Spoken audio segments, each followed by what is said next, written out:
Hi everyone, welcome back to our channel. This is Juhi Patel and I am associated with Winnie Immigrations as an immigration advisor. So before we start, as I always say, please subscribe to our channel, click on the icon right below to receive our newest videos, our newest updates, and please feel free to leave us your comments, your questions, or how do you find our videos.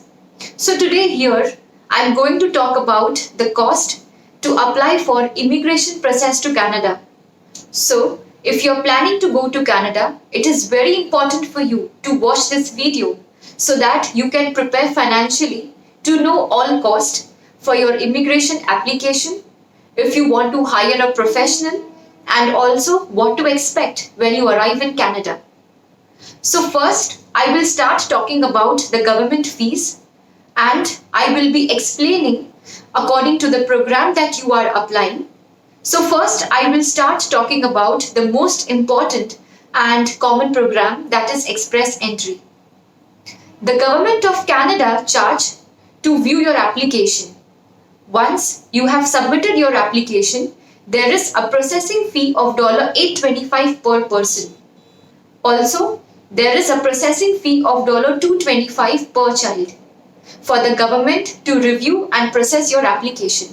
Say for example, if you are a family of 4, meaning a couple and 2 children, you would have to pay a processing fee of $8.25 for yourself, $8.25 for your spouse, and $2.25 for each child. So for the same example, for the right of PR fee, only 2 adults would have to pay for the right of PR fee. That is $500 per person. So if you are a family of 4, you would only have to pay the government fees, that is $3,100 for the government to process your application and issue the Canadian permanent residence confirmation. Of course, all the fees that we are talking about are in Canadian dollars. The same government fees applies if you are applying for spouse sponsorship application. That is $8.25 for the applicant and $500 for the right of PR fee.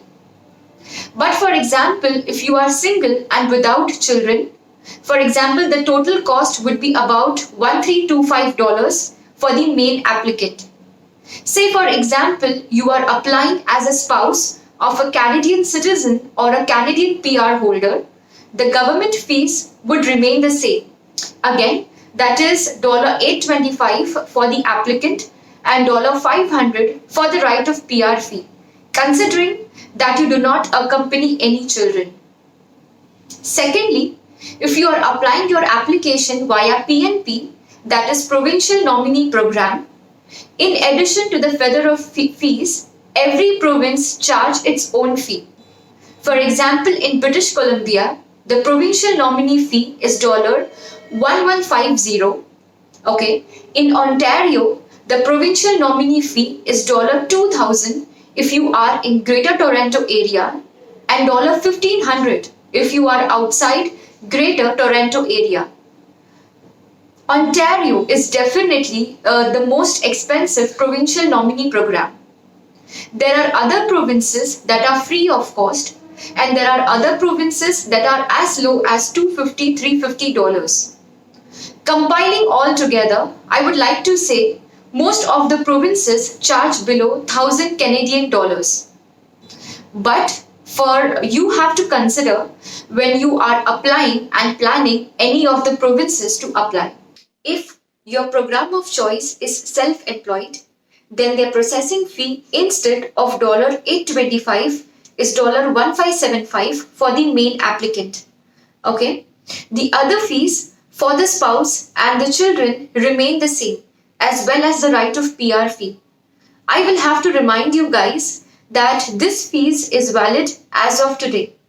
And if there are any changes, we will keep you posted on the same. Okay, so make sure you also double check with our other videos if there's any updation on the cost. Well, the cost of government fees are only a little bit of the cost of your application. You have to consider that all the documents that are not available in English or French must be translated. And this comes to the second cost that we are going to talk about, the cost to prepare all documents.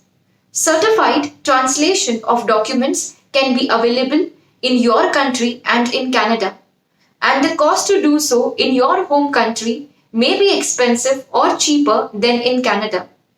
It is always advisable to do the translation from a Canadian certified translator, because there are provinces that may change their mother tongue requirement for documents if the translation is from Canada or outside Canada.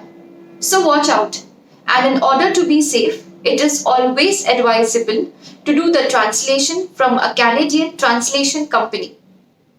Okay. Secondly, usually you have to translate all your education documents for yourself and your spouse. You would also have to translate your marriage certificate, and also you have to translate the birth certificate of your children. Say for example, if you are single, it would be about an average of 6 to 10 pages. If you are a couple, it would be about 10 to 20 pages.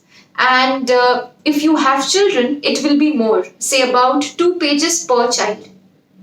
Okay, so compiling everything together, if you are an adult, then the cost will be $150 to $200 on an average. And if you have children, it will be about $30 to $50.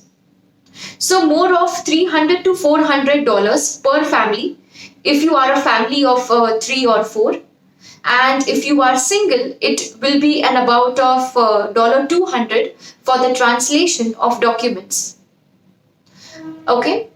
You also have to check whether your documents require credential assessments. Okay, if it does, you have to consider the cost to do the assessments and the courier fees to send your documents from your home country to Canada to review the documents. The cost for ECA, that is Education Credential Assessments, will be an average of $200 to $250 depending on the agency you prefer. Okay, but if you are a doctor or a pharmacist, then you would have to give the exam from Medical Council of Canada or Pharmacy Examining Board of Canada, and you will have to pay more, close to $1,000 to do the assessments. For the courier fees, if you send your documents from your home country to Canada, it will charge you $100 per way. So, it is always advisable to send all the possible documents to save on the cost. Thirdly, the medical exam is valid only up to 1 year. Okay, if the exam expires, you would have to do all over again. And for you to use for your immigration plan, it has to have a validity of at least 6 months. Say for example, if you are going to Canada for study and now applying for immigration, you may or may not be able to use the same medical exam depending on the time of application. Okay, so again, it is very important for you to consider the cost because this might add cost per family. Okay, fourthly, many immigration programs may also require candidates to have a language proficiency exam either in English or in French. And many people do not get the desired results which is required to get good points. Okay, the cost for one proficiency exam is $300 approx. Okay, we also cannot forget if you require any preparation course to do to obtain the desired result, and you also have to consider the cost for that preparation course. Okay, one of the frequent questions asked is, how much is the cost to hire a professional to assist you? Well, the cost may vary according to the market, according to the experience level of the professional, ranging between $3,500 to $8,000 on an average, not considering the government fees, only the professional fees. And this amount has to be paid in installments, according to the milestones that you achieve in your immigration plan. However, please note that these costs are only meant if you're going to Canada as an immigrant. It is important to say that there are also illegal practitioners, meaning consultancies that do not hold license to do the procedures. So it is your job to know whether the person is certified to do the procedures.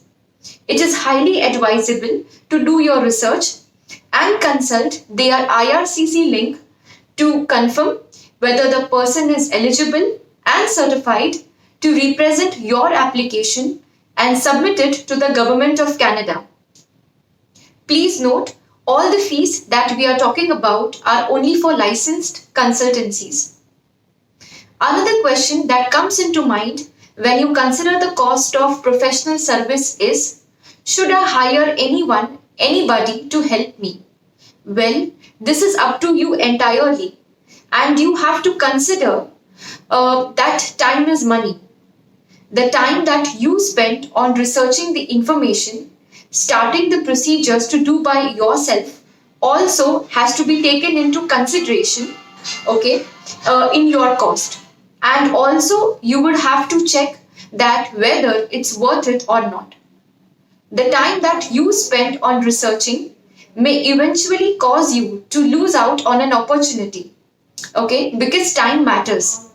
The longer wait, their program can change, your eligibility can change, okay, and this may eventually cause you to lose out on an opportunity because you were investing your time in researching and knowing or learning about the program.